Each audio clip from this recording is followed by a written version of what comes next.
YCP ప్రభుత్వ 5 ఏళ్ల కాలంతో పోలిస్తే కూటమి ప్రభుత్వంలో ఒక్క ఏడాదిలోనే ఆంధ్రప్రదేశ్కు విదేశీ ప్రత్యక్ష పెట్టుబడులు 6 రెట్లు పెరిగాయని కేంద్ర ప్రభుత్వం వెల్లడించింది.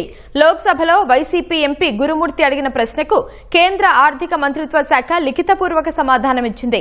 2023-24 ఆర్థిక సంవత్సరంలో $92.13 మిలియన్ విదేశీ ప్రత్యక్ష పెట్టుబడులు వస్తే 2024-25 నాటికి $233.14 మిలియన్ పెరిగాయని తెలిపింది.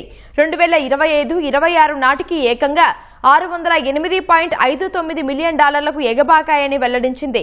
గత ప్రభుత్వ హయాంలో పారిశ్రామిక విధానాల్లో అనిశ్చితి వల్ల పెట్టుబడుల ప్రవాహంలో వెనుకబడినట్లు కేంద్ర ఆర్థిక శాఖ స్పష్టం చేసింది.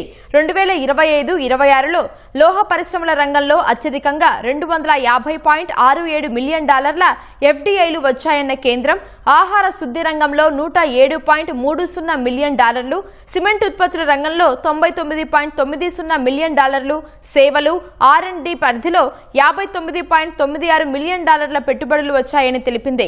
వైసీపీ పాలన కన్నా కూటమి ప్రభుత్వ హయాంలో ఎఫ్డీఐల రీసౌండింగ్ గ్రోత్ $92 మిలియన్ నుంచి ఏకంగా $608 మిలియన్ చేరిందని తెలిపింది.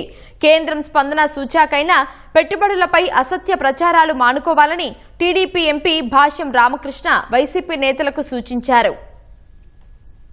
ఎఫ్డీఐలు బాగా తగ్గిపోతున్నాయి మనకి అని చెప్పి ఒకటి లోక్సభలో కూడా అన్స్టాల్డ్ క్వశ్చన్ ఒకటి అడిగారు.